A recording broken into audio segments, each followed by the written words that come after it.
اگر آپ چاہتے ہیں کہ آپ کو نیو ویڈیوز کے بارے میں اطلاع ملے تو آپ چینل کو سبسکرائب کریں۔ ان الحمد لله نحمده ونستعينه ونستغفره ونعوذ بالله من شرور انفسنا ومن سيئات اعمالنا ومن يهده الله فلا مضل له ومن يضلل فلا هادي له واشهد ان لا اله الا الله واشهد ان محمدا عبده ورسوله اما بعد فان خير الحديث كتاب الله وخير الهدي هدي محمد صلى الله عليه وسلم وشر الامور محدثاتها وكل محدثة بدعة وكل بدعة ضلالة وكل ضلالة في النار۔ تمام تر تعریف، کبریائی، بڑائی، بزرگی اللہ رب العزت کے لیے ہے۔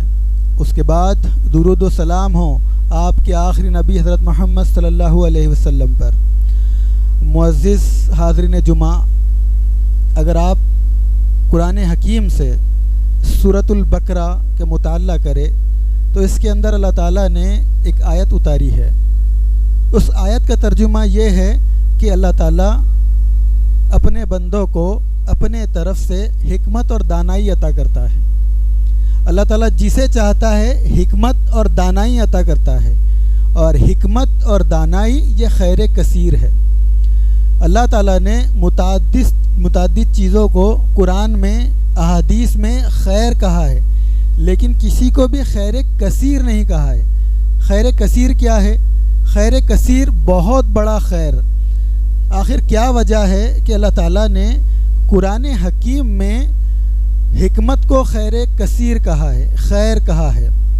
جو لوگ جن کو اللہ تعالیٰ نے حکمت اور دانائی عطا کی ہے، وہ لوگ حکمت اور دانائی کا استعمال کرتے ہوئے خود نقصان سے بچتے ہیں، فائدے سے ہمکنار ہوتے ہیں، خود ہی نہیں بلکہ اپنی قوم اور کمیونٹی کو اپنی حکمت کے اعتبار سے نقصانات سے بچاتے ہیں اور فائدوں سے ہمکنار کرتے ہیں۔ یہ جو اللہ تعالیٰ نے کہا کہ میں جس بندے کو پسند کرتا ہوں اس کو حکمت اور دانائی نصیب کرتا ہوں، اس میں اللہ تعالیٰ نے حضرت لقمان علیہ السلام کا بھی ذکر کیا، لیکن اللہ تعالیٰ نے پوری انسانیت آدم سے لے کر قیامت تک جتنے لوگوں کو پیدا کیا، اس میں سب سے زیادہ حکمت اور دانائی جس شخصیت کو نصیب فرمائی وہ ہے اللہ کے نبی حضرت محمد صلی اللہ علیہ وسلم۔ چونکہ ہم اس دنیا میں رہتے ہیں اور اس دنیا میں اللہ تعالیٰ نے نقصان اور فائدے دونوں رکھا ہے۔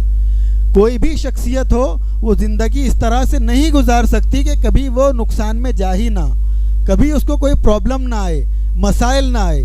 اللہ تعالیٰ نے دنیا کو اس طرح سے ڈیزائن کیا کہ یہاں پہ چاہے عام آدمی ہو، چاہے فقیہ ہو، چاہے محدث ہو، چاہے مفسر ہو، چاہے صحابہ اکرام ہو، چاہے اللہ کے نبی ہو، جو بھی شخصیت اس دنیا میں آئی وہ مسائل سے دوچار ہونے والی ہے۔ سوال یہ ہے کہ جب ہم مسائل سے دوچار ہونے والے ہیں تو ہم مسائل سے کس طرح بچ سکتے ہیں کہ ہم کو کم سے کم نقصان ہو۔ جو آدمی کے پاس میں حکمت ہوتی ہے، دانائی ہوتی ہے، وہ مسائل میں پڑتا تو ہے لیکن مسائل سے بغیر نقصان کے باہر آ جاتا ہے۔ اگر آپ انبیاء اکرام کی سیرت دیکھیں گے تو اللہ کے نبی کے جو اللہ تعالیٰ نے جو انبیاء اکرام اتارے ہیں ان کی زندگی میں مختلف مسائل دکھیں گے آپ کو، لیکن ان کی دانائی کی وجہ سے، ان کی حکمت کی وجہ سے وہ بغیر نقصان کے ان مسائل میں سے نکل آئے۔ اللہ تعالیٰ مجھ سے اور آپ سے بھی محبت کرتا ہے، اسی لیے اللہ تعالیٰ نے کہا کہ میں نے اللہ کے نبی میں تمہارے لیے اسوہ اور نمونہ رکھا ہے۔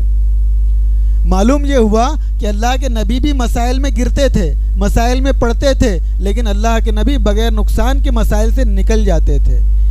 میں اور آپ اگر اللہ کے نبی کی سیرت کا بغور مطالعہ کریں تو وہ گوہر ہمارے ہاتھ میں بھی آ سکتے ہیں جس کے ذریعے ہم زندگی بغیر نقصان کے گزار سکتے ہیں۔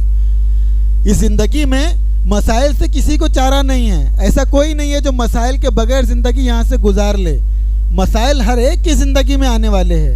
ضرورت اس بات کی ہے کہ اس اندھیرے میں اللہ کی نبی کی سیرت کی روشنی لے کر چلے تو ہم لوگ نقصان سے انشاءاللہ بچ جائیں گے۔ اسی مناسبت سے میں اللہ کی نبی کی زندگی سے چند واقعات آپ کے سامنے ایسے پیش کرنا چاہتا ہوں جو انتہائی پرآشوب ماحول تھا، ایسا ماحول تھا جس میں نقصان ہونا قطعی تھا، لکھ دیا گیا تھا جیسے کہ نقصان ہونے والا ہو، لیکن اللہ کے نبی ان مسائل سے کیسے حکمت اور دانائی کی وجہ سے نکل آئے۔ اللہ کے نبی نے جب مکہ سے مدینہ ہجرت کی، اللہ کے نبی کے ساتھ میں بہت سارے لوگ ہیں جو اللہ کے نبی کے پہلے ہجرت کر کے مدینہ پہنچے۔ مدینہ میں انصار نے کھلے دل سے کھلے ہاتھوں سے ان لوگوں کا استقبال کیا۔ بالکل آخر میں اللہ کے نبی اور حضرت ابوبکر صدیق رضی اللہ تعالیٰ عنہ یہ دونوں ہجرت کر کے مدینہ پہنچے۔ جب مدینہ پہنچے وہاں پہ دو قسم کے لوگ موجود تھے، ایک وہ جو اللہ کے نبی کے ساتھ میں ہجرت کر کے پہنچے تھے جن کو مہاجرین کہا جاتا ہے، ہجرت کرنے والے، دوسرے انصار، مدد کرنے والے۔ جب مکہ سے صحابہ اکرام اللہ کے نبی کے ساتھ ہجرت کر کے پہنچے، اس وقت یہ لوگوں کے پاس مال نہیں ہوا کرتا تھا، یہ لوگ اپنی پراپرٹی، اپنا پیسہ، اپنے ریسورسز، سارے چیزیں مکہ میں چھوڑ کے پہنچے تھے۔ لیکن دیکھیے انصار کی قربانی کہ انصار جب مہاجرین وہاں پہ پہنچے، انصار نے کہا کہ اللہ کے نبی ہر ایک شخص کو ایک ایک شخص دے کر اس کا بھائی بنا دیجئے، تاکہ اس کے پاس جتنا مال ہے وہ آدھا آدھا مال تقسیم کر لے۔ اگر اس کے پاس 10 اونٹ ہے تو اپنے پاس 5 اونٹ رکھے، اپنے بھائی کو 5 اونٹ دے دے۔ اگر اس کے پاس 2 گھر ہے تو ایک گھر وہ خود رکھے، ایک گھر اپنے بھائی کو دے دے۔ گویا کہ اگر اس کے پاس 2 بیویاں ہیں تو ایک بیوی اپنے پاس رکھے، دوسری بیوی کو طلاق دے کے اپنے بھائی کے نکاح میں دے دے۔ یہ محبت ہے مہاجرین اور انصار کے درمیان۔ آج بھی ایسے ہی ہونا چاہیے۔ بہت سارے ہمارے غیر مسلم بھائی ہیں جو اسلام قبول تو کر لیتے ہیں لیکن ان کے ان چیزوں کا کوئی خیال نہیں رکھا جاتا۔ مسلمان جلدی ان کو بیٹیاں دینے پر راغب نہیں ہوتے۔ کوئی ہم میں سے ایسا نہیں ہے جو بڑھ کر ان کا ہاتھ تھام لے، بلکہ وہ ایک اپنی زندگی چھوڑ کر آتے ہیں، اپنے بھائی بہن، اپنی پوری کائنات چھوڑ کر جب ہمارے طرف آتے ہیں یہاں آ کر بھی وہ اجنبی ہو جاتے ہیں۔ سیرت سے ہم کو یہ پہلو ملتا ہے کہ اگر اسلام کے نام پر ہمارے پاس کوئی پہنچے تو ہم نے اس کی مدد کرنا چاہیے جتنی اللہ تعالیٰ نے ہم کو طاقت استطاعت دی ہے۔ الغرض کہ آگے دیکھتے ہیں صحابہ اکرام جب ہجرت کر کے اللہ کے نبی کے پاس جاتے، اللہ کے نبی کے ساتھ جاتے ہیں، انصار سے ان کو یہ مدد ملتی ہے۔ انصار اور ان کے دل ایک دم سیسا پلائی ہوئی دیوار کی طرح ہے، بالکل ملے ہوئے۔ لیکن ایک مارکا یہ ہوتا ہے کہ جنگ حنین میں سب جاتے ہیں ساتھ میں جنگ کے لیے۔ جنگ حنین میں اللہ تعالیٰ ان کو فتح یاب کرتا ہے۔ فتح یاب ہونے کے بعد بہت سارا مال غنیمت ان کے ہاتھ آتا ہے۔ جب یہ مال غنیمت اللہ کے نبی کے پاس آتا ہے، اللہ کے نبی سارا کا سارا مال غنیمت مہاجرین میں تقسیم کر دیتے ہیں، انصار میں تقسیم نہیں کرتے۔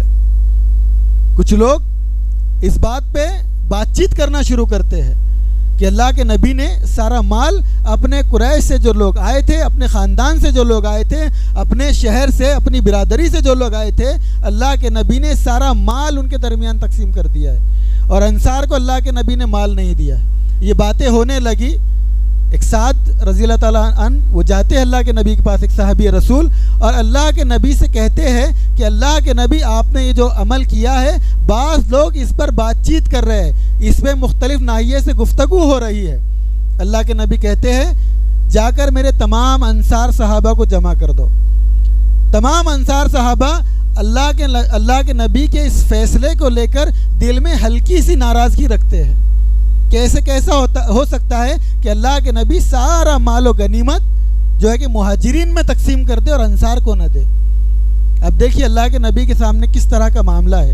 اللہ کے نبی جو اپنا شہر چھوڑ کر، اپنے صحابہ کو چھوڑ کر جن انصار کے درمیان گئے تھے، وہ انصار جن کا صرف صحابہ پر ہی احسان نہیں ہے بلکہ اللہ کے نبی کے اوپر بھی احسان ہے۔ صرف اللہ کے نبی کے اوپر ہی نہیں بلکہ اسلام کے اوپر ان کا احسان ہے۔ ایسے چنندہ افراد اور ان کے دل میں یہ خیال آتا رہے، وہ نہیں جانتے اللہ کے نبی کی حکمت اس کے پیچھے کیا ہے۔ جب تمام صحابہ بیٹھ جاتے ہیں وہاں صرف انصار موجود ہوتے ہیں۔ اللہ کے نبی انصار کے درمیان کھڑے ہوتے ہیں اور اللہ کے نبی اللہ تعالیٰ کی تعریف بیان کرتے ہیں، اور تعریف بیان کرنے کے بعد کہتے ہیں اے انصار، کیا اس وقت جب دنیا ساتھ چھوڑ رہی تھی کیا تم نے میرا ساتھ نہیں دیا؟ اس وقت جب تم کلاش تھے اللہ تعالیٰ نے میرے ذریعے تم کو مال اور دولت نہ دی؟ جس وقت تم گمراہی پر جمع تھے کہ اللہ تعالیٰ نے میرے ذریعے تم کو ہدایت نہیں دی؟ اے انصار، میں اللہ کے لیے تم سے اتنی محبت کرتا ہوں کہ اگر ایک طرف سے مہاجرین کا قافلہ اور ایک راستے سے جائے اور دوسری طرف انصار کا قافلہ ہو اور وہ دوسرے راستے سے جائے، میرے دل کی یہ خواہش ہو کہ میں انصار کے ساتھ جاؤں۔ جبکہ اللہ کے نبی کا مہاجرین سے خون کا رشتہ ہے، وہ ان کے قریبی ہے۔ اللہ کے نبی کہتے ہیں اگر ہجرت جیسا معاملہ نہیں ہوتا اور ہجرت پہ اتنے انعامات نہ ہوتے تو میں یہ دل میں سوچتا کاش میں انصار کے درمیان مبعوث ہوتا، کاش میں انصار میں سے ہوتا۔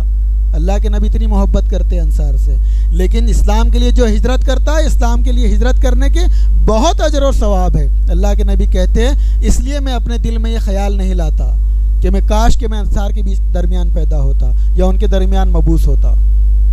اے انصار، آگے دیکھیے اللہ کے نبی کے سامنے جو صحابہ اکرام بیٹھے ہیں، اللہ کے نبی ان کو شیطان کے شر سے نکالنا چاہتے ہیں۔ دیکھیے اللہ کے نبی کے سامنے ایک مسئلہ ہے، اللہ کے نبی کی آدھی جماعت ایک طرف ہے اور اللہ کے نبی کی آدھی جماعت ایک طرف ہے۔ اتنا بڑا مسئلہ ہے اللہ کے نبی کے سامنے، لیکن قربان جائیے اللہ کے نبی کی حکمت پر، قربان جائیے اللہ کے نبی کے ان الفاظ پر جو انہوں نے انصار کے درمیان کہے۔ اللہ کے نبی نے انصار کے درمیان صرف ایک جملہ کہا اختتام کے طور پہ۔ اللہ کے نبی نے کہا اے انصار، کیا تم اس بات پر خوش نہیں ہو؟ اے انصار، کیا تم اس بات پر خوش نہیں ہو کہ اللہ کے نبی تمہارے ساتھ ہو اور لوگ بکریاں اور اونٹ اپنے گھر لے کر جائے؟ جیسے ہی اللہ کے نبی یہ جملہ کہتے ہیں، جیسے انصار صحابہ کے دل پگھلنے لگے۔ روایت کرنے والے محدثین یہ کہتے ہیں کہ اللہ کے نبی کے سامنے جتنے انصار بیٹھے تھے سب زاروں قطار رونے لگے۔ بظاہر یہی نظر آتا ہے کہ اللہ کے نبی نے مال اور دولت مہاجرین میں تقسیم کر دی ہے، لیکن دیکھنے پر یہ معلوم ہوتا ہے کہ اللہ کے نبی نے اپنی ذات کو مختص کر دیا ہے ان لوگوں کے لیے جنہوں نے اسلام کا ساتھ دیا تھا۔ یہ حکمت، یہ ہے دانائی۔ وہ لوگ جو اسکول کے مینجمنٹ میں ہے، وہ لوگ جو شہروں کے امیر ہے، وہ لوگ جن کے ہاتھ کے نیچے، جن کے ماتحت لوگ کام کرتے ہیں، جو ہیومن ریسورسز میں کام کرتے ہیں، ان کو چاہیے کہ اللہ کے نبی کی سیرت کا بغور مطالعہ کرے۔ آپ کے سارے اور تمام مسائل کا حل اللہ تعالیٰ نے اللہ کے نبی کی سیرت میں رکھا ہے۔ ہر جگہ کام کرنے والی اکائی جو ہے وہ انسان ہے، اور انسان کی اکائی دل ہے، اور دل کا مصدر قرآن ہے، اور قرآن کے حافظ اور بتانے والے اللہ کے نبی ہے۔ جو اللہ کے نبی کی سیرت کا مطالعہ کرے گا وہ دنیا کا یقیناً بادشاہ بن جائے گا۔ جیسے ہی اللہ کے نبی کا خطبہ ختم ہوا تمام صحابہ رونے لگے اور ایک نعرہ بلند ہوا کہ رضینا بالرسول، کہ اللہ کے رسول ہم آپ سے راضی ہے، اللہ کے رسول ہم آپ سے راضی ہے، اے اللہ کے رسول ہم آپ سے راضی ہے۔ جانتے ہیں یہ جملے کے پیچھے کیا ہے؟ جو اللہ کے رسول سے راضی ہے اور جس سے اللہ کا رسول راضی ہے، یاد رکھیے عرش پر مستوی اللہ تعالیٰ اس سے راضی ہے۔ یہ اللہ کی رضاعت کا اعلان ہے۔ اللہ تعالیٰ نے کہا کہ میرے مومن بندے جو مجھ سے محبت کرنا چاہتے ہیں، قرآن میں اللہ تعالیٰ نے ان کے متعلق کہا ہے کہ جو لوگ مجھ سے محبت کرتے ہیں وہ اللہ کے نبی کی اطاعت کرے، اللہ کی نبی سے محبت کرے، اس کے نتیجے میں اللہ ان سے محبت کرے گا۔ اس جملے کی شروعات دیکھیے کہ جو لوگ اللہ سے محبت کرتے ہیں، انسان کسی سے محبت کیوں کرتا ہے؟ تاکہ وہ بھی مجھ سے محبت کرے۔ اللہ نے یہ نہیں کہا جو لوگ مجھ سے جو میں ان سے محبت کرتا ہوں، جو لوگ مجھ سے محبت کرنا چاہتے ہیں۔ اللہ تعالیٰ نے مخلوق میں اور خالق کے درمیان جس شخصیت کو رکھا ہے وہ اللہ کے رسول محمد صلی اللہ علیہ وسلم۔ جو اللہ کے نبی کی اطاعت کرے گا یقیناً وہ اللہ کی محبت پا جائے گا۔ دنیا کی کوئی طاقت نہیں ہے جو اس کو نقصان پہنچا سکتی ہے۔ دنیا کا مالک، دنیا کا خالق، جس کے کہنے سے دنیا میں کوئی پتا اور کوئی پودا حرکت نہیں کر سکتا، دنیا میں کائنات میں بڑے بڑے چیزیں تم کو اور مجھ کو کیسے نقصان پہنچا سکتے ہیں اگر وہ خالق، وہ مالک ہم سے راضی ہو۔ یہ دو گروپ تھے اللہ کے نبی نے اپنی حکمت سے جن کو واپس سے ایسا کر دیا جیسے سیسا پگھلائی ہوئی دیوار ہے۔ کچھ لوگ سوچ رہے ہوں گے کہ یہ صحابہ اکرام ہیں، ان کے دلوں میں ناراضگی کیسے آ سکتی ہے؟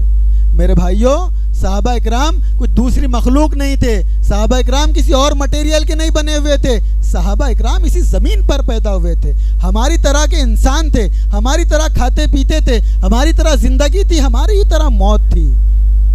صحابہ اکرام کا معیار اور مقام اور مرتبہ اس لیے اتنا ہے کہ ہمارے جیسے ہونے کے باوجود ہم بھی انہی ہڈیوں سے بنے ہیں، اسی گوشت سے بنے ہیں، ہمارے بھی والدین ہیں، ہمارے بھی بچے ہیں، ہمارے بھی رشتہ دار ہیں، یہ ساری چیزیں ان کی تھی، اس کے باوجود وہ معراج تک پہنچے اپنے عمل میں، اس لیے اللہ تعالیٰ ان سے راضی ہوا۔ یہ سوچنا کہ صحابہ ایسے سوچ ہی نہیں سکتے، یہ غلط ہے۔ آپ یہ سوچئے کہ انسان نسیان سے بنا ہے، اور نسیان کے معنی یہ بھول اور خطا ہوتے ہیں۔ اگر انسان خطا نہیں کریں گے تو کون سی مخلوق ہے جو خطا کریں گے؟ صحابہ اکرام کی خطائیں بہت دوربین لگا کر دیکھنا پڑتی ہے، تب جا کر سمجھ میں آتی ہے کہ ہاں یہ خطا کی ہے، اور اللہ تعالیٰ اس پر بھی خوش ہوا ہے۔ آخر کیا وجہ ہے کہ صحابہ اکرام کے درمیان یہ ہوا؟ اگر صحابہ اکرام کے درمیان یہ نہیں ہوتا تو ہم کس کو رول ماڈل بناتے؟ ہم کس کی زندگی سے یہ چیزیں سیکھتے؟ کیا ہم اختلاف میں صحابہ اکرام ہمارے رہنما نہیں ہیں؟ کیا ہمارے اور آپ کے دلوں میں کبھی اختلاف نہیں آتا؟ تو کس طرح سے ہم اختلاف دور کریں گے؟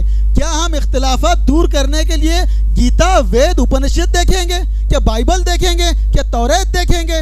بالکل نہیں، ہم لوگ یہی قرآن اور یہی حدیث دیکھیں گے۔ اللہ تعالیٰ نے اللہ کے نبی کے ساتھ اور اللہ کے نبی کے اصحاب رسول کے ساتھ، صحابہ کے ساتھ وہ تمام واقعات کر دیے جو انسانی زندگی میں رونما ہونے والے ہیں۔ پورے کرۂ ارض پر کوئی انسان کھڑا نہیں ہو سکتا اور نہیں کہہ سکتا کہ اللہ کے نبی کی تعلیمات میں فلاں چیز موجود نہیں ہے اور مجھ کو رہنمائی نہیں ملتی، چاہے اتحاد ہو، چاہے اختلاف ہو، چاہے اجتماعیت ہو، چاہے انفرادیت ہو۔ ایک گوشہ ایسا خالی نہیں چھوڑا اللہ تعالیٰ نے جہاں پہ انسانیت کی جو ہے تو رہنمائی نہ کی ہو، اور کیوں نہ ہو۔ اس کے بعد اللہ کے نبی کے بعد کوئی نبی نہیں آنے والا۔ اللہ کے نبی آخری نبی ہے۔ آخری نبی ہونے کے اعتبار سے یہ اس بات کی ضرورت تھی کہ تعلیمات اتنی مکمل ہو کہ کسی آنے والے کی اب گنجائش باقی نہ ہو۔ اسی لیے اللہ تعالیٰ نے قرآن میں اور احادیث میں ساری چیزیں بیان کر دی ہے۔ غالباً حضرت سلمان فارسی گزرتے ہیں تو مشرکین مکہ ان پر ہنستے ہیں اور ہنس کر کہتے ہیں کہ ان کا نبی تو طہارت کے مسائل بھی بتاتا ہے، گویا کہ ان کو احساس کمتری میں ڈالنا چاہتے ہیں کہ دیکھو ایک نبی جس کے اوپر عرش سے وحی اترتی ہے وہ طہارت کے مسائل بتاتا ہے۔ لیکن قربان جائیے حضرت سلمان فارسی کے اس جواب پر، وہ کہتے ہیں ہاں ہمیں اس بات پر فخر ہے کہ ہمارے نبی نے ہم کو طہارت کے مسائل میں بھی اکیلا نہیں چھوڑا ہے، وہاں پر بھی ہماری رہنمائی کی ہے۔ عیسائی حضرات کتنی بھی تقلید کر لے، کتنی بھی اتباع کر لے حضرت عیسیٰ علیہ السلام کی، لیکن بتائیے شادی میں ان کے پاس کون سا رول ماڈل ہے؟ کس کو فالو کرتے ہیں شادی میں؟ وہ حضرت عیسیٰ کنوارے اٹھائے گئے ہمارے عقیدے کے اعتبار سے، ان کے اعتبار سے سولی چڑھائے گئے۔ اب بتائیے عیسائیت دنیا میں کیا رول ماڈل ہے اگر کوئی انسان کسی عورت سے ملنا چاہے؟ اس کو دین نہیں کہتے۔ دین وہ ہے جو انسان کی ہر معاملے میں تربیت کر دے۔ آپ اسلام کا کوئی بھی گوشہ اٹھائیے، بہت سارے منکرین حدیث اور بہت سارے اس قسم کے سو کالڈ اسکالر یہ لوگ کہتے ہیں کہ اسلام کو ہر بات پہ کرنے کا شوق، ہر بات پر اپنی بات پیش کرنے کا شوق ہے۔ دنیا میں کوئی بھی معاملہ ہو جاتا ہے اسلام اپنی رائے اس کے اوپر رکھ دیتا ہے۔ دنیا میں کوئی بھی ایجاد ہو اسلام اس کے بارے میں کچھ نہ کچھ لے آتا ہے۔ رامائن میں، بائبل میں اور دوسری کتابوں میں ٹیسٹ ٹیوب بیبی پہ کچھ کہا نہیں گیا، لیکن اہل اسلام کو دیکھیے اس کے اوپر بھی کلام کرتے ہیں۔ تو یہ احساس کمتری کی بات نہیں کہ اسلام ہر بات معاملے میں اپنی رائے رکھتا ہے، یہ خوشی کی بات ہے کہ اسلام ہر معاملے میں اپنی رائے رکھتا ہے۔ انسان کسی غلط بات کے نتیجے پر جا سکتا ہے، لیکن اس چیز کو بنانے والا، اس کے اندر وہ صفتیں ڈالنے والا، وہ رب کبھی غلط نہیں ہو سکتا۔ اگر اللہ تعالیٰ نے آسمان سے تمہارے لیے ہدایت اتار دیے تو یہ خوشی کی بات ہے۔ کون سا ایسا مرحلہ ہے کہ آپ ڈائریکٹ جاتے ہیں اور اپنے تجربے پہ کوئی کام کرنا چاہتے ہیں؟ آپ کا چھوٹا بچہ بھی بیمار ہو تو آپ 10 لوگوں سے پوچھتے ہیں کون سا ڈاکٹر بہتر ہے۔ آپ ایک معمولی گاڑی خریدنا چاہتے ہیں، آپ 4 ڈیلر سے ملاقات کرتے کہ کون سی گاڑی خریدوں جو میرے لیے بہتر ہوں گی۔ اب اپنے بچے کا اسکول میں ایڈمیشن کرتے ہیں، جتنے سارے اسکالرز آپ کے پاس میں ہو سب کو کال کر کے ان سے ٹائم لے کر بات کرتے ہیں کہ میرے بچے کے لیے کون سا اسکول بہتر ہے۔ تو کیا اللہ رب العزت آپ کو یہ نہ بتائے کہ دنیا کے باقی معاملات میں آپ کے لیے کیا بہتر ہے؟ بہترین کی وہ ساری لسٹ اگر ایک جگہ جمع کر لی جائے تو اس کا صرف ایک نام بنتا ہے اور وہ ہے اسلام۔ اس لیے اسلام ہر معاملے میں اپنی رائے رکھتا ہے۔ دنیا میں کوئی ایسا مسئلہ رونما نہیں ہوتا جو اسلام کی حدود سے باہر ہو۔ یہ اللہ تعالیٰ کا بنایا ہوا نظام ہے، یہ اللہ تعالیٰ کا بنایا ہوا دین ہے، دونوں میں مطابقت ہے، دونوں الگ الگ راستے نہیں چل سکتے۔ معلوم یہ ہوا سیرت کا مطالعہ کرنے سے کہ حکمت ایک بہت بڑی چیز ہے۔ اسی طریقے سے اللہ کے نبی ایک سفر پہ تھے، سفر پہ دیکھا کہ ایک مہاجر اور ایک انصار دو لوگ آپس میں، پہلے جو واقعہ بیان کیا اس میں بالکل دو گروپ تھے، اب دو انفرادی شخصیت ہے۔ وہ کسی نہر کے قریب گئے، کسی بات پر ان کے آپس میں جھگڑا ہو گیا، تو ایک شخص کہنے لگا یا اہل الانصار، اپنی جماعت کو بلانے لگا۔ دوسرا شخص وہ کہنے لگے یا اہل المہاجرین، وہ مہاجرین کو بلانے لگا۔ چند لوگ وہاں پر جمع ہو گئے، ان قریب تھا کہ تلواریں آپس میں کھینچ لیتے۔ اللہ کے نبی کو معلوم ہوا، اللہ کے نبی ان کے درمیان مبعوث ہوئے، ان کے درمیان حاضر ہوئے، اور اللہ کے نبی نے کہا کہ یہ آپ کے نعرے غلط ہے، اس میں نسلی جو ہے تو ایک قسم کی بدبو ہے۔ حالانکہ یہ نعرے اللہ تعالیٰ نے بہت پاکیزہ اعتبار سے استعمال کیے، مہاجرین اور انصار، اللہ تعالیٰ نے یہ ٹرم خود قرآن میں استعمال کی ہے، احادیث میں استعمال کی ہے، آپ اس کو اس طرح سے استعمال نہیں کر سکتے۔ عربوں میں یہ ہوا کرتا تھا کہ عرب یہ کہتے تھے اپنے بھائی کا ساتھ دو، چاہے وہ ظالم ہو چاہے وہ مظلوم ہو۔ ظالم کے اعتبار سے اگر وہ ظلم کرا تو بھی تم اس کی پشت پر کھڑے ہو جاؤ، اگر وہ مظلوم ہے تو بھی اس کی پشت پر کھڑے ہو جاؤ۔ اللہ کے نبی نے یہی فکرہ دہرایا، اور اللہ کے نبی نے اپنی تعلیمات میں کہا کہ اپنے بھائی کی مدد کرو چاہے وہ ظالم ہو، اور اپنے بھائی کی مدد کرو چاہے وہ مظلوم ہو۔ ظالم اور مظلوم اللہ کے نبی کے اعتبار سے کس معنی میں؟ ظالم اور مظلوم اس معنی میں اگر تمہارا بھائی مظلوم ہے تو اس کی پشت پر کھڑے ہو جاؤ، اور اگر تمہارا بھائی ظالم ہے تو اس کی مدد کرو، اس کا ہاتھ پکڑ کر، وہ ظلم نہ کر سکے کسی مظلوم پر، یہ معنی ہے اس کا۔ جب وہ لوگ آپس میں جمع ہو گئے، جب انہوں نے آپس میں تلواریں کھینچ لی، اللہ کے نبی نے واعظ اور نصیحت کرنے کے بعد اس قافلے کو کوچ کرنے کا حکم دیا، کیونکہ اس کے بعد ممکن تھا کہ یہ لوگ جاتے آپس میں ڈسکس کرتے، کچھ اور مشورے ہوتے، کچھ اور چیزیں سامنے آتی اور شیطان اپنا کھیل کھیل جاتا۔ اللہ کے نبی نے کوچ کرنے کے لیے کہا۔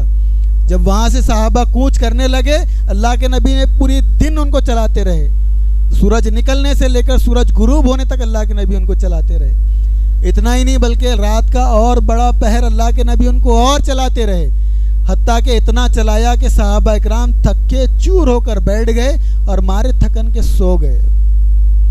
جب وہ سو گئے تو بات ہی ختم ہو گئی، رات گئی بات گئی، جیسے کچھ ان کے درمیان ہوا ہی نہیں تھا۔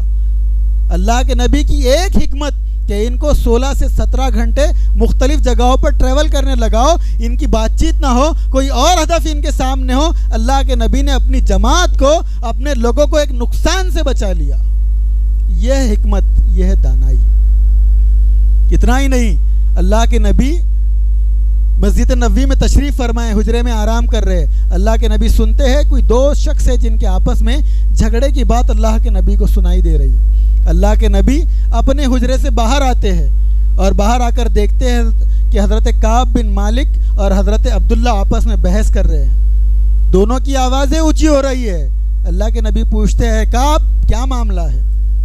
وہ کہتے ہیں اللہ کے نبی میں نے حضرت عبداللہ کو اتنی رقم ادھار دی تھی، لیکن اب وقت ہونے پر مجھ کو لوٹاتے نہیں۔ حضرت عبداللہ سے اللہ کے نبی نے پوچھا اے عبداللہ کیا معاملہ ہے؟ کہا اللہ کے نبی میرے پاس اتنی رقم تو موجود ہے، اتنی رقم موجود نہیں کہ میں ان کا پورا قرض اتار دوں۔ اب دیکھیے اللہ کے نبی وہاں موجود ہے، اللہ کے نبی کے پاس خود اتنا پیسہ نہیں کہ اللہ کے نبی اپنے پاس سے ان کا قرض ادا کر دے۔ ایسی سچویشن میں ایک دانا آدمی کیا کر سکتا ہے؟ ایک دانش مند آدمی کیا کر سکتا ہے؟ دونوں صحابہ اللہ کے نبی سے محبت کرتے ہیں۔ اللہ کے نبی کہتے ہیں اے کعب بن مالک، اے کعب بن مالک تیرا جتنا قرض ہے تو اس کا آدھا لے لے اور آدھا اپنے رسول کے لیے چھوڑ دے۔ دیکھیے اللہ کے نبی نے اپنی شخصیت کو ان کے بیچ ڈال دیا، حالانکہ جھگڑا دو لوگوں کا ہے۔ حضرت عبداللہ کو حضرت کعب معاف کرنے سے رہے، لیکن اللہ کے نبی سے تو بہت محبت ہے نا، اللہ کے نبی کے کہنے پر تو وہ پورا قرض معاف کر دے، لیکن اللہ کے نبی کسی کے اوپر بوجھ نہیں ڈالتے۔ اللہ کے نبی کہتے ہیں کعب تو اتنا تیرا آدھا قرض معاف کر دے۔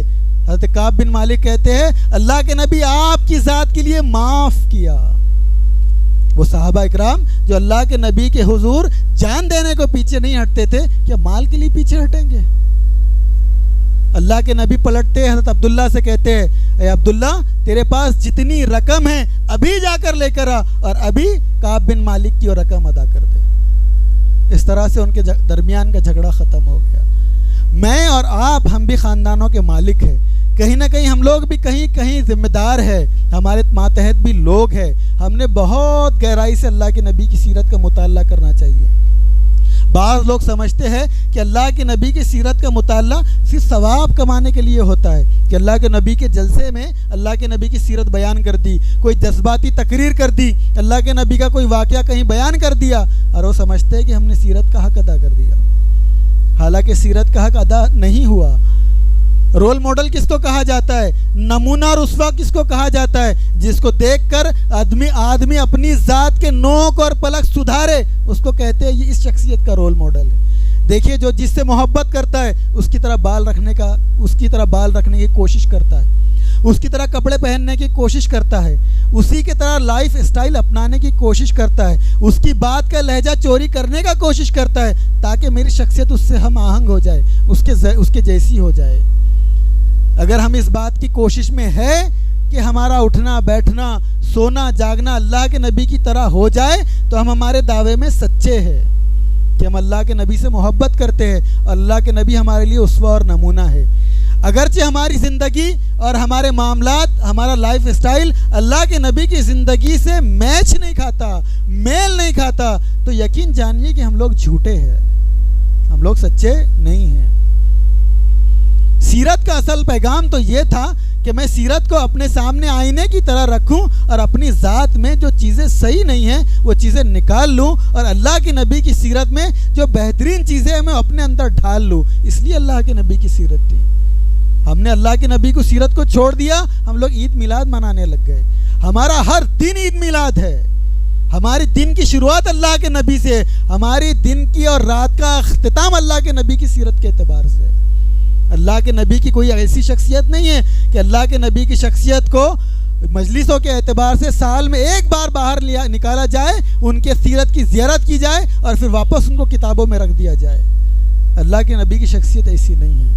اللہ کے نبی کی شخصیت ہر وقت ساتھ میں لے کر چلنے کے اعتبار سے ہے، یادداشت کے اعتبار سے، مطالعے کے اعتبار سے، عمل کے اعتبار سے۔ جب بھی ہم کوئی قرآن و سنت پہ عمل کریں تو اللہ کی نبی کی یاد آ جائے۔ جب ہم کھانا کھانے بیٹھے سیدھے ہاتھ سے کھائے تو یاد آ جائے کہ یہ اللہ کے نبی کا طریقہ ہے، ایک لمحے کے لیے بھی ہم اللہ کے نبی سے دور نہ ہوں۔ یہ سیرت کا اصل پیغام ہے۔ اب میں سے کتنے بھائی ایسے ہیں جو تاجر ہے، واقعے میں کیا ان کی تجارت صحابہ اکرام کی طرح ہے؟ میں اپنا جائزہ لوں، اگر میں تجارت کرتا ہوں تو کیا میں اللہ کے نبی کے طرز عمل پہ ہوں؟ وہ صحابہ اکرام جو تجارت کرتے تھے نئے ملکوں میں، ان لوگوں میں جن کو ان کے نہ نام معلوم تھا نہ نسل معلوم تھی، نہ ان کے بارے میں کوئی چیز جانتے تھے، صحابہ اکرام کسی بستی میں رونما ہوتے، کچھ ایک دو ہفتے گزرتے، اپنا بزنس کرتے، ایک دو ہفتوں کے بعد خبریں نکلنا شروع ہوتی کہ فلاں شخص نے اسلام قبول کر لیا، فلاں بادشاہ کا بیٹا متاثر ہو گیا، فلاں خاندان کا امیر جو ہے تو اسلام قبول کر لیا، فلاں قبیلے کا آدمی ان کے قریب بیٹھنے لگا۔ یہ باتیں شروع ہو جاتی ہے جب صحابہ اکرام کسی شہر اور ملک میں جاتے تجارت کرتے تو۔ صحابہ اکرام ان کو قرآن کی آیتیں نہیں سناتے تھے، صحابہ اکرام ان کو درس قرآن نہیں لیتے تھے، صحابہ اکرام درس حدیث نہیں لیتے تھے، حدیث ان کے سامنے بیان نہیں کرتے تھے، پھر یہ لوگ ان سے کیسے متاثر ہوتے تھے؟ کیا بات تھی کہ لوگ صحابہ اکرام سے متاثر ہو جاتے تھے؟ ان کی زبان تو اجنبی تھی، یہ تو عجم کے لوگ رہنے والے تھے، کوئی بات کسی کو کہنے کے لیے اس کا ہم زبان ہونا ضروری ہے۔ جب زبان ایک نہیں تو اسلام کا میسج ان تک جاتا کیسے تھا؟ وہ سمجھتے کیسے تھے؟ صحابہ اکرام کا عمل وہ لوگ دیکھتے تھے، ٹھیک ہے، ان کے معاملات میں یہ معلوم تھا ان کو کہ ڈنڈی مارنا یہ چیز صحیح نہیں ہے، ناپ تول میں کمی کرنا یہ چیز صحیح نہیں ہے، اپنے وعدے سے پلٹ جانا یہ چیز ٹھیک نہیں ہے۔ یہ تو پوری دنیا جانتی تھی کہ یہ صفت بہت اچھی ہے۔ صحابہ اکرام کبھی اپنا مال عیب چھپا کر نہیں بیچتے تھے، عیب کو ظاہر کرتے اس کے بعد بیچتے۔ کتنے لوگ یہاں موجود ہیں، خود ہمارے میں سے کتنے بھائی ہیں جو تجارت کرتے ہیں، جو بیوپار کرتے ہیں؟ میں کسی کو تنزیہ نہیں کہہ رہا ہوں، میرے سب بھائی الحمدللہ، میں سب سے محبت کرتا ہوں، سب مجھ سے محبت کرتے ہیں۔ یہ جمعہ اللہ تعالیٰ نے رکھا ہی اس لیے ہے کہ ہم ایک دوسرے کی اصلاح کریں، معاشرے میں جو چیزیں ہیں وہ ختم ہوں۔ یہاں جتنے لوگ بیٹھے ہیں وہ ذمہ داری کے اعتبار سے سمجھے کہ اللہ کے نبی کی سیرت کے اعتبار سے، ایک مومن ہونے کے اعتبار سے جب وہ مارکیٹ میں جاتے ہیں تو ان کے اوپر کیا ذمہ داری عائد ہوتی ہے۔ یہ ذمہ داری بہت اہم ہے۔ ایک شخص جو اسلام قبول کیا، اسلام قبول کرنے کے بعد اپنی بیوی کو 4 سال تک دعوت دیتا رہا، 4 سال تک متعدد کتابوں کا مطالعہ کرتا، ہر ناحیے سے اپنی بیوی کے سامنے اسلام پیش کرتا، لیکن اس کی بیوی تھی کہ ٹس سے مس نہ ہوتی، کوئی بات قبول نہ کرتی۔ ایک بار یہ ہوا کہ ایک علاقے کے مشہور و معروف دائی ہے، وہ شخص اپنی بیوی کو لے کر اس دائی کے پاس لے کر گیا اور ان سے کہنے لگا کہ آپ اسلام کے بارے میں میری بیوی کو کچھ باتیں بتائے۔ وہ دائی بیٹھ گئے، انہوں نے تقریباً 1 گھنٹہ ان میاں بیوی کے سامنے اسلام کے فضائل بیان کیے، وہ جس مذہب پہ تھے وہ مذہب غلط کیوں ہے وہ ساری چیزیں بتائی۔ 1 گھنٹے کے بعد یہ ہوا کہ وہ عورت نے اسلام قبول کر لیا۔ وہ شخص بہت خوشی خوشی اپنی بیوی کو گھر لے کر گیا اور گھر لے کر جانے کے بعد اپنی بیوی سے پوچھنے لگا کہ یہ شخصیت جس کے پاس میں نے تم کو ابھی لے کر گیا تھا، آخر یہ 1 گھنٹے میں انہوں نے کون سی ایسی بات کہی تھی جو پچھلے 4 سال میں تم سے کہہ نہ سکا؟ یہ تو وہی ساری باتیں تھی جو میں تم کو کہہ چکا ہوں، میں 1 نہیں بلکہ 10 بار تم کو یہ بتا چکا ہوں۔ آخر اس کی بات میں ایسا کیا اثر تھا کہ تم اسلام کے قریب آ کر داخل ہو گئی؟ وہ عورت کہنے لگی پچھلے 4 سال سے آپ مجھ کو دعوت دے رہے تھے اسلام کی، تو میں یہ چاہ رہی تھی کہ ٹھیک ہے اسلام کا نام تو لیا جا رہا ہے، لیکن کوئی بندہ ہے بھی جو اسلام کی عکاسی کرتا ہے، معاشرے میں کوئی نظر آتا ہے کہ یہ اسلام ہے اور یہ اسلام پہ چلنے والا یہ آدمی ہے؟ میں تو معاشرے میں دیکھتی ہوں مجھ کو ایسا کوئی نظر نہیں آتا ہے۔ کوئی اپنی زندگی کے 25% دین پہ چلتا ہوا نظر آتا ہے، کوئی 50%، 100% تو میرے کوئی نظر آتا ہی نہیں کہ میں دیکھوں کہ اصل اسلام کیا ہے۔ میں پورے اسلام کا مطالعہ کرنے سے رہی، میں کسی شخصیت پر نظر ڈال کر اسلام کا تعارف تو حاصل کر لوں، لیکن ایسی کوئی شخصیت مجھ کو نظر ہی نہیں آتی تھی۔ لہٰذا اس بار میں نے یہ طے کیا جب میں گھر سے نکلنے لگی کہ تم جس شخصیت کے پاس مجھ کو اسلام کی دعوت دینے کے لیے لے جا رہے ہو، اگر وہ شخصیت نے ایک بار بھی درمیان گفتگو اگر ایک بار بھی اس شخصیت کی آنکھ میرے اوپر اٹھی اور میری آنکھ سے اس کی آنکھ ملی تو میں اسلام قبول نہیں کروں، اور اگر ایک بار بھی اس کی آنکھ میرے طرف نہ اٹھی اور میں نے غور کیا کہ یہ شریف النفس ہے تو میں اسلام قبول کر لوں گی۔ ابھی دیکھیے یہ عورت کی دل میں یہ بات ہے، یا تو وہ عورت جانتی ہے یا تو اللہ جانتا ہے، نہ تو اس کا شوہر جانتا ہے نہ وہ دائی جانتا ہے۔ جب یہ عورت اس دائی کے پاس گئی اور بیٹھی، 1 سے 1.5 گھنٹہ جب تک ان کی بات چلی، دوران گفتگو اس دائی کی ایک بار بھی اس عورت کی طرف آنکھ نہیں اٹھی۔ نتیجے میں کیا ہوا؟ نتیجے میں یہ ہوا کہ وہ عورت نے اسلام قبول کر لیا۔ یہ ہے اسلام۔ نہ کوئی بخاری خود چل کے دعوت دینے والی ہے، نہ قرآن مارکیٹ میں جا کر اعلان کرنے والا ہے کہ آؤ لوگو اسلام قبول کر لو۔ ہاں، بخاری کا ماننے والا، قرآن کے اعتبار سے اپنی زندگی بنانے والا، یہ 24 گھنٹے دائی ہے۔ یہ مارکیٹ میں اپنی زبان بھی بند کرے اور یہ چلتا پھرتا رہے تو یقین جانیے کہ اللہ کے نبی کا غلام ہے، اللہ کے نبی کا ماننے والا ہے، یہ اللہ کے نبی کے اخلاق کا اور حسنہ کا مارکیٹ میں بتانے والا ہے۔ اگر وہ شخصیت ایک بار آنکھ اٹھا لیتی تو کیا ایک عورت جہنم کی آنکھ سے بچ سکتی تھی؟ جو دائی ہے اس بات کا خیال رکھے، ان کے ذمے ہے یہ چیز۔ جو تاجر ہے وہ بات یاد رکھے کہ ان کی تجارت نہیں ہے، یہ ان کی عبادت ہے۔ یہ اور بات ہے کہ آپ نماز پڑھتے ہیں تو دنیا میں کوئی آپ کو فائدہ نظر نہیں آتا، یہ ایک ایسی عبادت ہے، لیکن تجارت وہ عبادت ہے کہ آپ عبادت بھی کریں گے اور اللہ تعالیٰ اس کے بدلے میں آپ کو حلال روزی بھی دیں گا، حلال رزق بھی دیں گا، آپ کو پیسے کمانے کا موقع بھی ملے گا۔ جتنے طالب علم ہیں وہ کیمپس میں رہتے ہیں، بہت سارے لوگ ہیں جو دیکھتے رہتے ہیں کہ کیمپس میں رہنے والے یہ نوجوان کیسے ہیں۔ یہ ساری چیزیں جب ہمارے اندر ہم ڈالتے ہیں، اللہ کے نبی کی سیرت اور عمل بنا کر نکالتے ہیں تو یہ دعوت بن جاتی ہے۔ بہت سارے نکات تھے جو حکمت اور دانائی کے اعتبار سے آپ لوگوں کے درمیان پیش کرنا تھا۔ وقت اس بات کی اجازت نہیں دیتا، اور کووڈ اور اس حالات کے اعتبار سے ہم نے یہ چیزوں کا اہتمام کرنا چاہیے کہ مختصر سے مختصر جمعہ کر کے ختم کرنا چاہیے۔ لہٰذا آج کا جمعہ میں ان دعائیہ کلمات پر ختم کرتا ہوں کہ اللہ تعالیٰ جب تک ہم کو زندہ رکھے، اسلام پر زندہ رکھے، اس کے دین کا داعی بنا کر رکھے، جب ہم اس دنیا سے جائے اللہ تعالیٰ ہم سے راضی ہو اور اللہ تعالیٰ ہم سے راضی ہو۔ آمین وآخر دعوانا الحمدللہ رب العالمین۔